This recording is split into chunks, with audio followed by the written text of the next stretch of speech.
வணக்கம். சூர்யா, இந்து மக்கள் கட்சி மாநில பொறுப்பாளர்.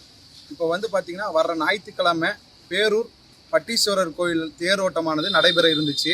நேற்று சாயங்காலம் பார்த்தீங்கன்னா கோயில் நிர்வாக சைட்லேருந்து ஒரு அறிவிப்பானது வெளிவந்துச்சு. என்னன்னா, கோயில் தேர் ஞாயிற்றுக்கிழமை ஓடாது, கோயில் தேர் பழுதடைஞ்சிருக்கு அப்படின்னு சொல்கிறாங்க.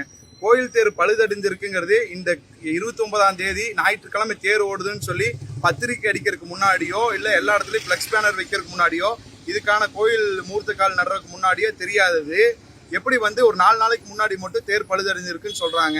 இந்த கோயில் அறநிலைத்துறை தொடர்ந்து இந்த மாதிரி கோயில் காசுல கோயில் பக்தர்களோட இதுலையும் எல்லாத்துலேயும் கோயில் இதை பார்க்கறதுக்காக அறநிலைத்துறை இருக்கு. ஆனால் கோயிலுக்கு எதிராக செயல்படுதுன்னு சொல்லி நேற்று இரவு எங்களுக்கு ஒரு தகவல் கிடைக்குது. அதை சார்ந்து நாங்கள் இந்து அமைப்பு சார்பாக இன்னைக்கு காலையிலேயே பேரூர் பட்டீஸ்வரர் கோயிலில் முன்னாடி ஒரு அறவழி போராட்டத்தில் ஈடுபட்டோன்னே உடனடியாக கோயில் ஜேஇ அப்புறம் சம்மந்தப்பட்ட எல்லா அதிகாரிகள் அப்புறம் தாசில்தார் டிஎஸ்பி எல்லாத்துக்கிட்டையும் பேச்சுவார்த்தையானது ஒரு 12 மணி அளவில் நடைபெற்றுச்சு. நாங்கள் இந்து அமைப்பு சகோதரர்களும் பக்தர்களும் எல்லாருமே பங்கேற்று அந்த பேச்சுவார்த்தை கொஞ்சம் நடைபெற்றிருக்கு.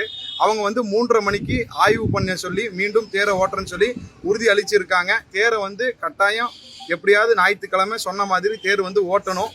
அப்படி இல்லாத பட்சத்துக்கு நாங்கள் பக்தர்கள் எல்லாத்தையுமே திரட்டி இந்து அமைப்புகளை திரட்டி மிகப்பெரிய தமிழ்நாடு அளவில் ஒரு போராட்டத்தை முன்னெடுப்போம்னு சொல்லி சொல்கிறேன் இந்த இடத்துல.